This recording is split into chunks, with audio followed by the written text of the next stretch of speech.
Controlling जो है बच्चों, उसमें सिर्फ 3 टॉपिक्स हैं जो हमें कवर अप करने हैं। कंट्रोलिंग की definition, that is the concept, controlling का process and importance and relationship between planning and control. तो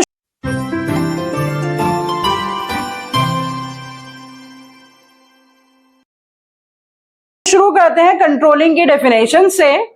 Controlling means ensuring that the activities in an organization are performed as per the plans.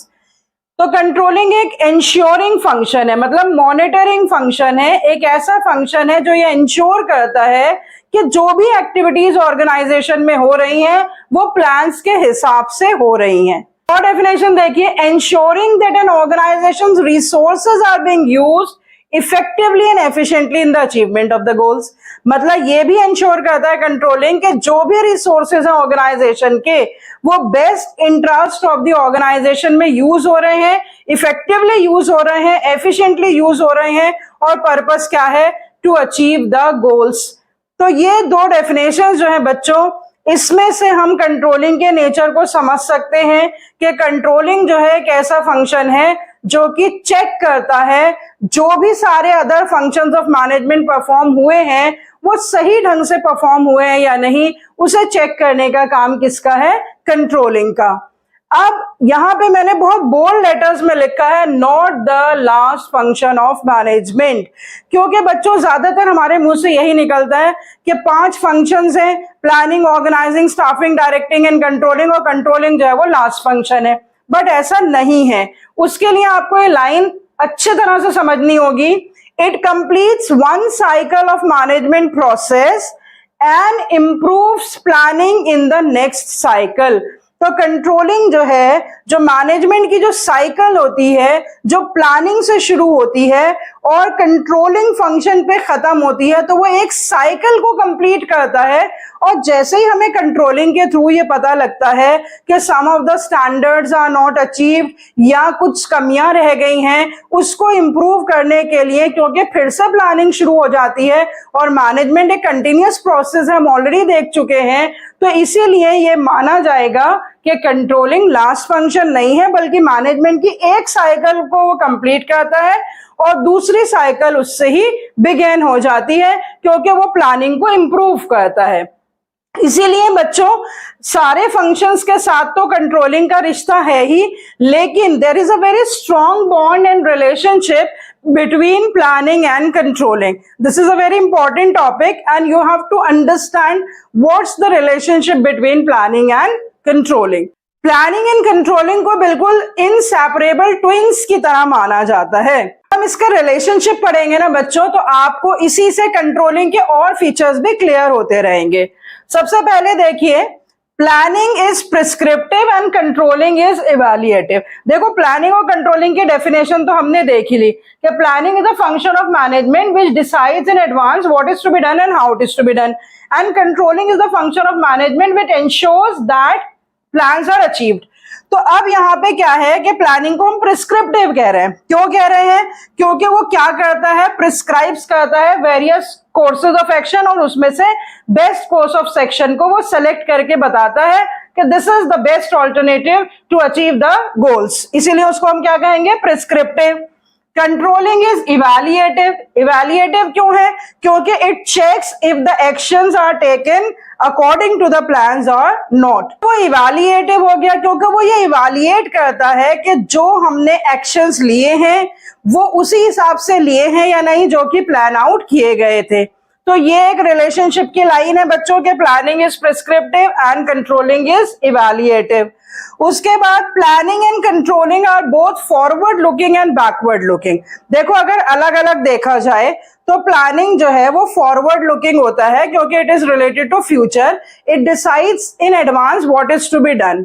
लेकिन जब हम advance planning करते हैं तो past और present को देखकर की जाती है, इसीलिए प्लानिंग बैकवर्ड लुकिंग भी हो गया।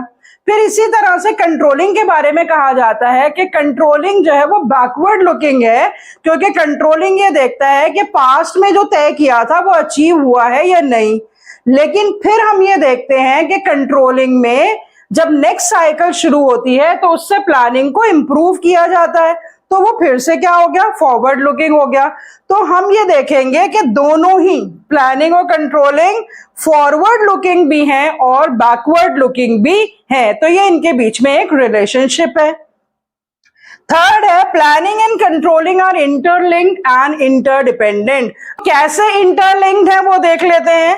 प्लानिंग मेक्स कंट्रोलिंग इफेक्टिव, क्योंकि प्लानिंग में ये डिसाइड होता है कि what is to be achieved in future, और वो अचीव हुआ या नहीं है वो किससे तय होता है, कंट्रोलिंग से।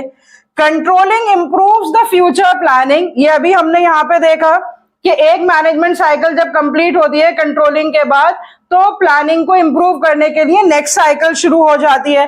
तो बिल्कुल क्लियर है इससे कि planning without controlling is meaningless, मतलब हमने प्लान बना लिए और हमने उसको बनाकर छोड़ दिया, हमने फॉलो अप नहीं करा, तो हमने कंट्रोल नहीं करा, तो उससे प्लानिंग का कोई फायदा नहीं। Controlling is blind and not possible without planning.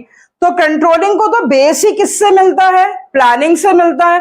तो कंट्रोलिंग तो बिल्कुल ही ब्लाइंड है, कंट्रोलिंग तो पॉसिबल ही नहीं है without planning. So we can see that how interrelated, just like the two sides of the same coin, planning and controlling are interrelated to each other. तो अगर हम देखें तो बहुत सारे फीचर्स हमारे सामने यहां से कंट्रोलिंग के आ जाते हैं। Controlling is the monitoring function. Controlling is a pervasive function because it is to be done by all the managers at all the levels of the organization. Everybody has to control. Controlling is not the last function of management. Very, very important feature. Controlling is interlinked and interrelated with planning. Controlling is evaluative in nature. Controlling is both forward looking and backward looking. Controlling is blind without planning.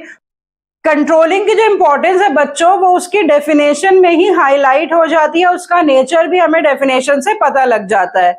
यहाँ पे मैंने importance के कुछ points लिखे हैं कि controlling helps in judging the accuracy of standards, making effective use of resources, accomplishing organisational goals, ensuring order and discipline, ensuring coordination या facilitating coordination, and improving the employees motivation. Now how controlling is able to do these things, let's check.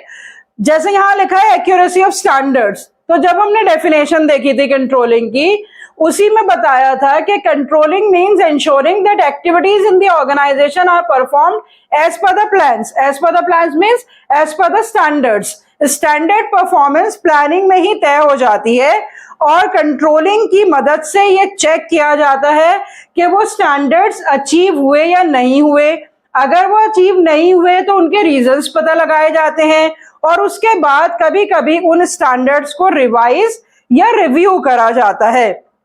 तो standards की accuracy कि whether they are accurately determined और not, वो किससे पता लगता है, कंट्रोलिंग फंक्शन ऑफ मैनेजमेंट से। उसके बाद making effective use of resources, यहां हमने डेफिनेशन में देखा था controlling is the function of ensuring that an organisation resources are being used effectively and efficiently. Effectiveness and efficiency तो ऐसे दो वर्ड्स हैं जो पहले चैप्टर से शुरू होकर हर चैप्टर में उसका हम इस्तेमाल करते हैं कि काम को सही ढंग से करना और सही काम को करना। तो यहाँ पे कंट्रोलिंग की मदद से जो रिसोर्सेज हैं उनका वेस्टेज और स्पॉइलेज वो मिनिमाइज हो जाता है और जिससे उसका ऑटोमेटिक यूज कैसा हो जाता है, एफिशिएंट एंड इफेक्टिव। उसके बाद अकम्प्लिशिंग द ऑर्गेनाइजेशनल गोल्स, ये भी हमने डेफिनेशन में ही लिखा है कि रिसोर्सेस को इफेक्टिवली एंड एफिशिएंटली यूज करना in the achievement of the goals. It is possible to use the organization's resources in the best possible manner towards the achievement of goals only with the help of controlling. अगर controlling का डर ना हो तो wastage बहुत ज्यादा होगी resources की और वो कभी भी एफिशिएंटली यूज नहीं होंगे। कंट्रोलिंग की मदद से it brings to the light the deviations and indicates the corrective actions that are required. जब अभी हम प्रोसेस करेंगे कंट्रोलिंग का तो हम ये देखेंगे कि कंट्रोलिंग फंक्शन की मदद से डेविएशंस पता लगती हैं, कमियां पता लगती हैं और फिर उन कमियों को दूर करने के लिए स्टेप्स लिए जाते हैं। तो इसका मतलब गोल्स अचीव करने में क्या क्या कमियां रह गई ये पता किससे चलता है? कंट्रोलिंग से, और फिर उन कमियों को दूर किया जाता है। Ensuring order and discipline, controlling से जो डिसऑनेस्ट बिहेवियर होता है ना वो मिनिमाइज हो जाता है। जब कंट्रोलिंग डिवाइसेस होते हैं या जो कंट्रोलिंग मैकेनिज्म्स होते हैं जब ऑर्गेनाइजेशन में यूज होते हैं तो डेफिनेटली हर कोई जो है वो डिसिप्लिन में काम करता है। से फॉर एग्जाम्पल आपके एग्जामिनेशन होते हैं तो उस टाइम में इन्विजिलेटर्स होते हैं जो ये इंश्योर करते हैं कि किसी भी तरह की चीटिंग या डिसऑनेस्ट बिहेवियर एग्जामिनेशन हॉल में ना हो। कैमरास लगे होते हैं मॉनिटर करने के लिए। तो ये सारे कंट्रोलिंग डिवाइसेस किसी भी ऑर्गेनाइजेशन में क्यों यूज किए जाते हैं? ताकि कोई गलत काम ना करे, उसको ये डर हो कि अगर हम गलत काम करेंगे तो हम देखे जाएंगे या हम पकड़े जाएंगे। तो कंट्रोलिंग की मदद से ही जो डिसऑनेस्ट बिहेवियर है हर एक एक्टिविटी पे बहुत ही क्लोज चेक रखा जाता है, और जब ऐसा किया जाता है तो उससे automatically discipline and order organisation में आ जाता है। Then it facilitates coordination also. वो कैसे? Each employee in the department is governed by the predetermined and the coordinated standards. क्योंकि हर एक एम्प्लॉय जो ऑर्गेनाइजेशन में काम कर रहा है, हर एक डिपार्टमेंट ऑर्गेनाइजेशन का, उसको ये पता होता है कि उनके लिए क्या स्टैंडर्ड्स हैं जो उन्हें अचीव करने हैं, और वो स्टैंडर्ड्स कोऑर्डिनेटेड स्टैंडर्ड्स होते हैं। जो ऑर्गेनाइजेशनल प्लान्स होते हैं वो डिपार्टमेंटल प्लान्स के साथ कोऑर्डिनेटेड होते हैं, जो डिपार्टमेंटल प्लान्स हैं वो ग्रुप प्लान्स के साथ कोऑर्डिनेटेड होते हैं, और जो ग्रुप प्लान्स हैं वो इंडिविजुअल प्लान्स के साथ कोऑर्डिनेटेड होते हैं। तो जब कोऑर्डिनेटेड प्लान्स होते हैं तो जब कंट्रोलिंग की जाती है तो ऑटोमेटिकली उसमें ये चेक किया जाता है कि इन कोऑर्डिनेशन सारे प्लान्स अचीव हो रहे हैं या नहीं। तो उससे फैसिलिटेट होता है coordination, that is whether the activities are performed in coordination with one another और नॉट। फिर उसके बाद how can it serve as a source of motivation? With the help of controlling, everybody well know in advance that what is expected of them. हर किसी को पता होता है कि हमें क्या करना है और हमें कोई देख रहा है, हमारे स्टैंडर्ड्स फिक्स हैं, अगर हम कुछ भी गलत करेंगे तो हम पेनलाइज हो सकते हैं। तो इन सारी चीजों के रहते हुए हर एक को अपना बिहेवियर पहले से ही पता है, हर एक को अपने टारगेट्स पहले से ही पता है और वो उसी को परफॉर्म करने की कोशिश करते हैं। People are motivated to go in the right direction, when people are motivated to perform honestly, when people are motivated to do the right thing, then automatically it becomes a source of motivation. तो बच्चों controlling function of management जो है उसकी definition, उसका हमने features सारे, उसका nature, वो प्लानिंग से कैसे कोरिलेटेड है और उसकी क्या इंपॉर्टेंस है, that we have covered up. Finally आज हम फर्स्ट बुक का लास्ट टॉपिक, लास्ट चैप्टर का करने वाले हैं, कंट्रोलिंग प्रोसेस। चलिए सीखते हैं कि क्या कंट्रोलिंग प्रोसेस होता है और क्या क्या स्टेप्स लिए जाते हैं और क्या क्या सावधानियां बरतनी पड़ती हैं व्हाइल टेकिंग दीज स्टेप्स। सबसे पहले देखिए, पहला स्टेप होता है सेटिंग परफॉर्मेंस स्टैंडर्ड्स, दूसरा मेजरमेंट ऑफ एक्चुअल परफॉर्मेंस, तीसरा comparison of actual performance with the standards, चौथा एनालाइजिंग डेविएशंस एंड पांचवा टेकिंग करेक्टिव एक्शंस। मैंने आपको बताया था कि जब भी आप स्टेप्स लिखें तो बिल्कुल इसी फॉर्मेट में लिखें, क्योंकि एक एक स्टेप पूरा होता जाता है और वो प्रोसेस कंप्लीशन की तरफ आगे बढ़ता जाता है। तो सबसे पहले देखते हैं बच्चों, सेटिंग परफॉर्मेंस स्टैंडर्ड्स क्या है। परफॉर्मेंस स्टैंडर्ड्स क्या होते हैं बच्चों? बेंचमार्क्स होते हैं या क्राइटेरियाज होते हैं जिसके अगेंस्ट एक्चुअल परफॉर्मेंस को मेजर किया जाता है। इन स्टैंडर्ड्स के बिना कुछ भी कंट्रोल नहीं हो सकता। अगर हमें यही ना पता हो कि बेसिक स्टैंडर्ड्स क्या हैं जो अचीव करने हैं, तो फिर तो जो कुछ भी अचीव हो जाएगा सब कुछ ही ठीक लगेगा।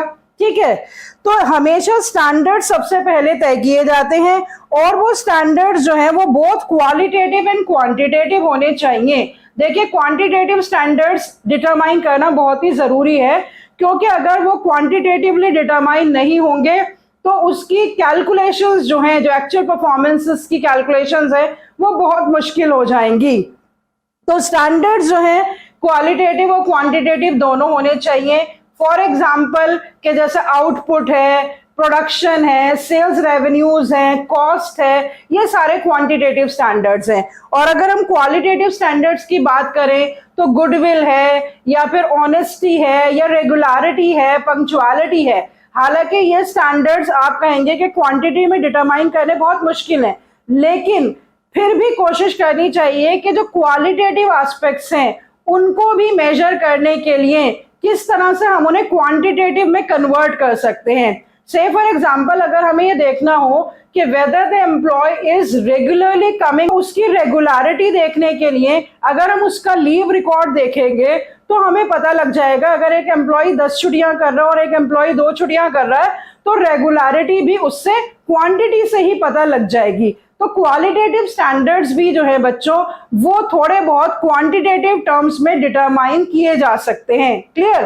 फिर उसके बाद स्टैंडर्ड्स जो है वो फ्लेक्सिबल होने चाहिए, मॉडिफाइड करने वाले होने चाहिए। और बहुत इंपॉर्टेंट बात जो स्टैंडर्ड्स के बारे में बताई जाती है वो ये बताई जाती है कि उसकी अपर लिमिट और लोअर लिमिट तय होनी चाहिए। मतलब बिल्कुल फिक्स स्टैंडर्ड नहीं होना चाहिए कि जैसे अगर मान लीजिए कि स्कूल में आने का टाइम है आपका 7:30 बजे 7:30, तो वहां पर अगर ऐसा स्टैंडर्ड बना दिया जाए 7:25 to 7:35, मतलब उसमें 10 मिनट का जो है आगे पीछे लिमिट तय कर दी गई है, तो उस केस में क्या होता है कि मेजरमेंट या कंट्रोल जो है वो आसान हो जाता है। अगर बहुत रिजिड और बहुत ही स्पेसिफिक स्टैंडर्ड्स होते हैं तो वहां पे हम आगे देखेंगे कि कंट्रोल बहुत मुश्किल हो जाता है।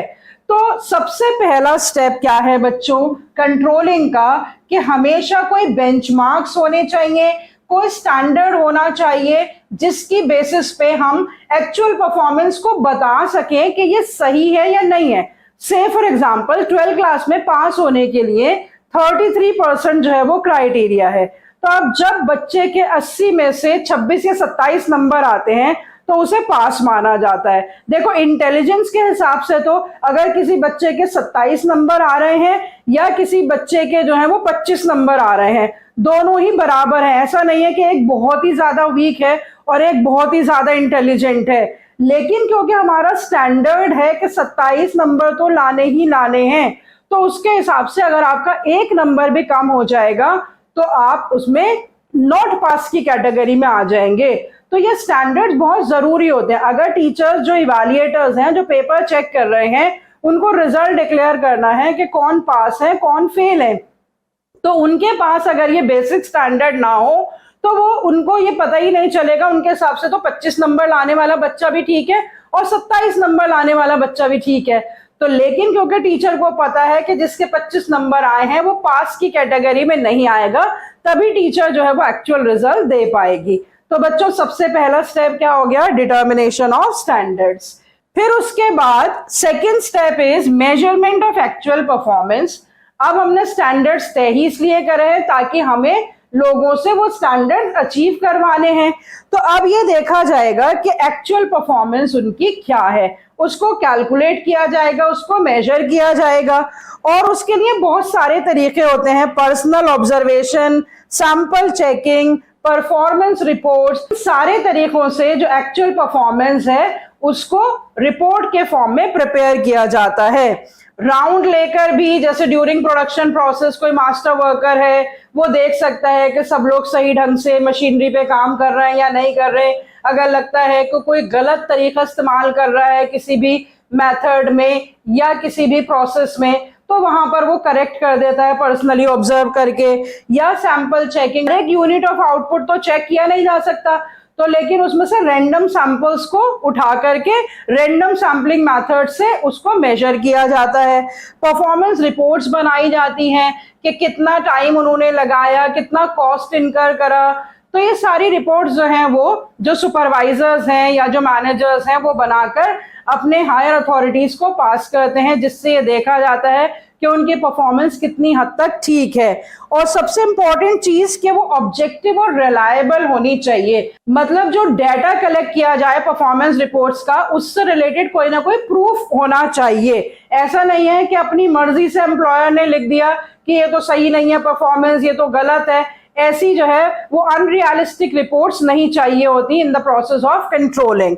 और दूसरी एक और इंपॉर्टेंट चीज यहाँ पे मैंने लिखा है कि मेजरमेंट जो है it should be before completion also. मतलब मान लीजिए एक असेंबलिंग इंडस्ट्री है जिसमें 5 जो है पार्ट्स मिलकर एक जो है फाइनल प्रोडक्ट बनता है, तो हम ऐसे नहीं बैठे रहेंगे कि फाइनल प्रोडक्ट जब बन जाएगा उसी के बाद ही उसको चेक करेंगे कि ये सही बना या नहीं।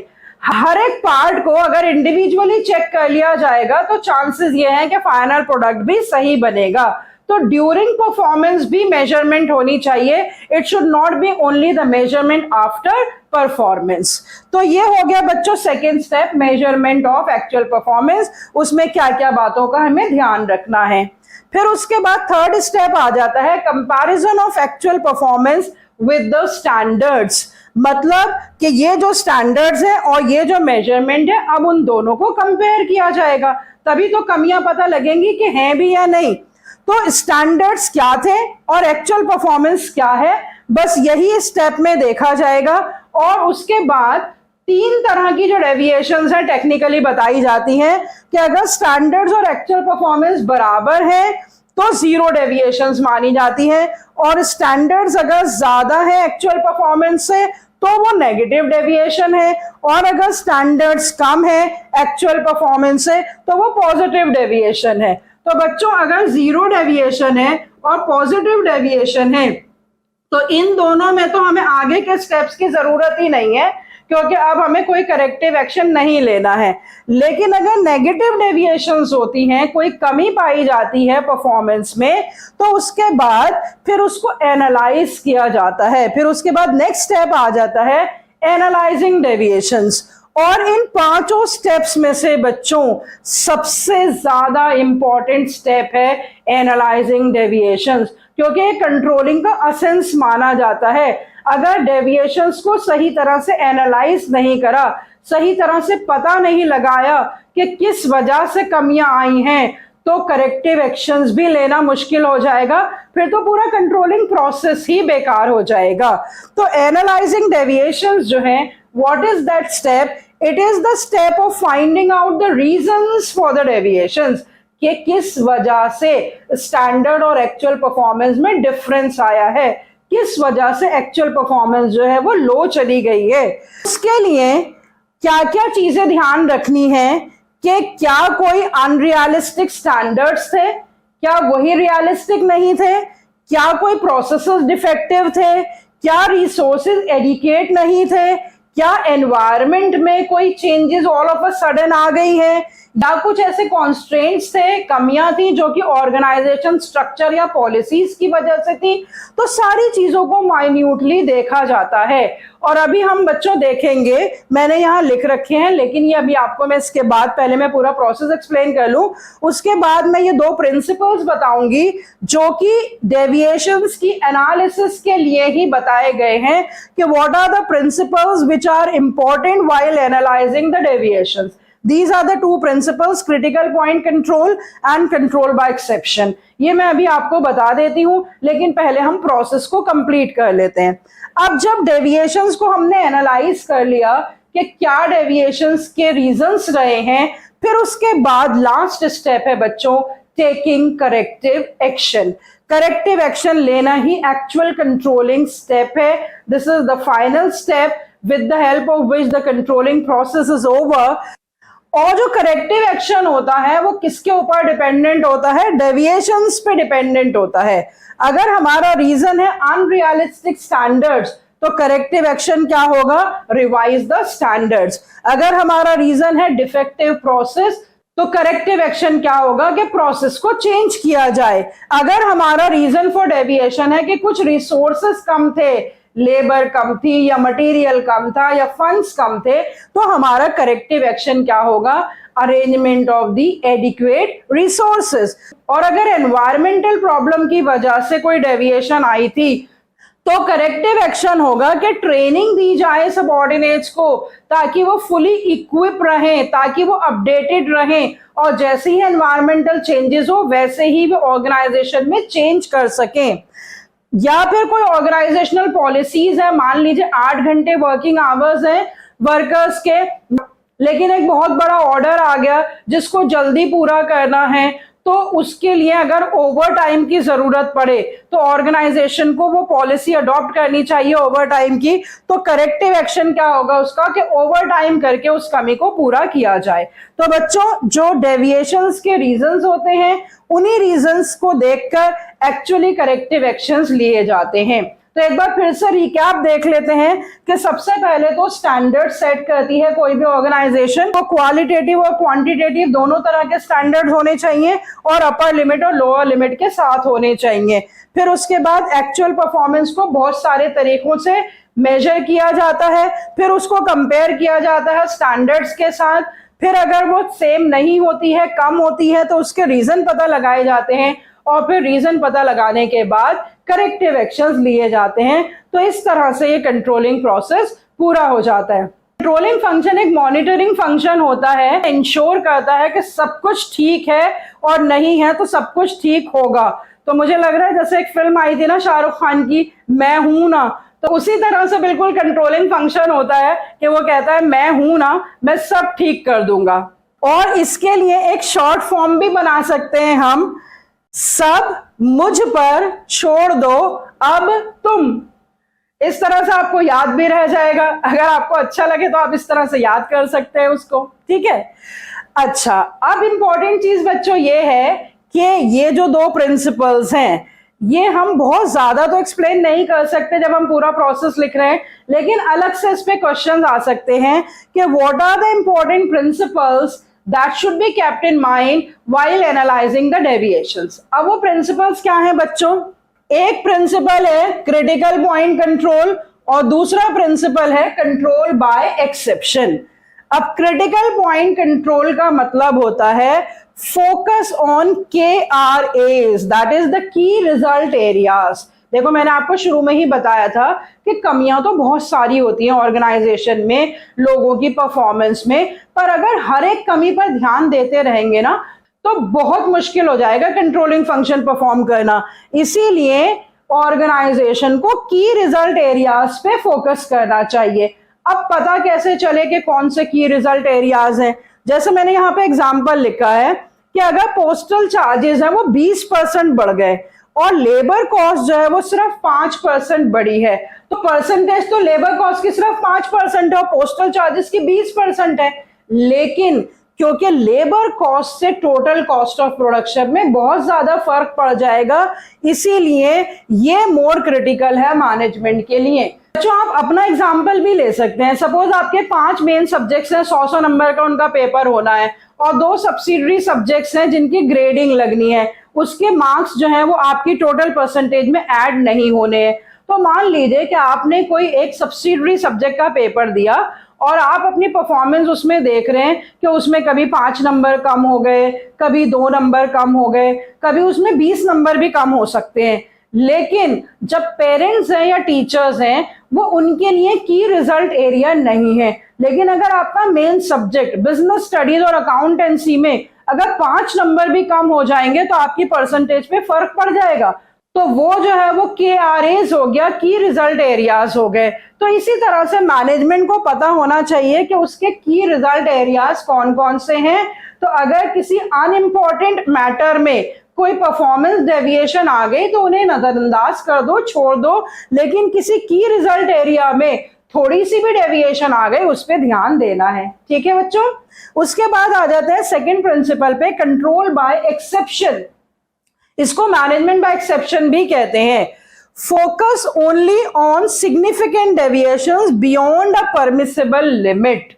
बियॉन्ड अ परमिसिबल लिमिट, जैसे मैंने आपको बताया था कि स्टैंडर्ड्स में अपर लिमिट और लोअर लिमिट होनी चाहिए। तो मान लीजिए कि अगर ऑर्गेनाइजेशन ने ये बता रखा है कि जब प्रोडक्शन होगी तो उसमें 2 से 3% जो है अगर डिफेक्ट्स हैं तो वो अलाउड है, मतलब 100 प्रोडक्ट्स में से 2 खराब हो जाते हैं या 3 खराब हो जाते हैं तो उसने उसको परमिसिबल रेंज में मान रखा है। लेकिन अगर वो 3% से ज्यादा हो जाए, मान लीजिए एक लॉट बनकर आया उसमें 10 डिफेक्ट्स आ गए, उसमें 9 डिफेक्ट्स आ गए, उसमें 5 डिफेक्ट्स आ गए, तो वो जो है बियॉन्ड द एक्सेप्शन हो गया, वो परमिसिबल रेंज में नहीं है। तो उस पे ध्यान देना जरूरी हो जाएगा। तो इसी तरह से जैसे मैंने अभी आपको एग्जांपल दिया कि अकाउंटेंसी में अगर आपके 5 नंबर भी कम हो गए तो वो बहुत इंपॉर्टेंट है, क्योंकि उससे आपकी परसेंटेज पे फर्क पड़ जाएगा। अगर मान लीजिए कि आपके पेरेंट्स ने या टीचर्स ने कह रखा है कि बेटा आप तो बहुत इंटेलिजेंट हो, तुम्हारे लिए जो है 80 में से 75 नंबर तो ठीक है, लेकिन अगर 80 में से 70 नंबर आ जाएं या 69 आ जाएं तो इसका मतलब ये बहुत ज्यादा बैड परफॉर्मेंस है तुम्हारे लिए, इससे तुम्हारी परसेंटेज बहुत खराब हो सकती है। तो एक रेंज तय कर लेनी चाहिए कि ठीक है इतना तो एक्सेप्टेबल है, लेकिन इससे नीचे नहीं जाना चाहिए। तो that is called the control by exception. तो एक बार दोबारा देख लेते हैं बच्चों दोनों प्रिंसिपल्स को, कि क्रिटिकल पॉइंट कंट्रोल होता है कंट्रोल ऑन की रिजल्ट एरियाज, फोकस ऑन की result areas. The areas which are immaterial can be ignored, but the areas which are material and which are going to affect the final outcome, that are the key result areas and they should be focused. इसी तरह से control by exception में focus on the significant deviations beyond a permissible limit, मतलब एक limit तय कर दी है हमने कि इतनी लिमिट तक तो हम डेविएशंस को एक्सेप्ट कर लेंगे, लेकिन उससे नीचे अगर 0.1% भी डेविएशन होगी तो उसको बर्दाश्त नहीं किया जाएगा। तो इन दोनों प्रिंसिपल्स को ध्यान में रखकर मैनेजमेंट जो है डेविएशंस को एनालाइज करती है और उसकी पूरी सक्सेस कंट्रोलिंग प्रोसेस की इसी बात पे डिपेंड करती है कि वो ये पता लगा पाए कि एक्चुअली डेविएशंस का रीजन क्या है और कौन सी डेविएशंस ऐसी हैं जिनके ऊपर ध्यान देना है और कौन सी डेविएशंस ऐसी हैं जिन्हें इग्नोर किया जा सकता है या जिनको बिल्कुल भी एक्सेप्ट नहीं किया जा सकता। इसीलिए बच्चों अगर इन्हीं डेविएशंस से रिलेटेड आपको क्वेश्चन आए तो इस लैंग्वेज में आ सकता है if you try to control everything, you may end up in controlling nothing. So we can sum up the controlling process by saying कि controlling process देखने में एक simple process है, लेकिन ये बहुत ही important process है। इसका एक एक step बहुत ध्यान से लेना होता है, क्योंकि ये मैनेजमेंट की वन साइकिल को कंप्लीट करता है और नेक्स्ट साइकिल में प्लानिंग को इम्प्रूव करता है। ये किस तरह से प्लानिंग से जुड़ा हुआ है, इसकी क्या इंपॉर्टेंस है, ये सारी चीजें हम ऑलरेडी देख चुके हैं।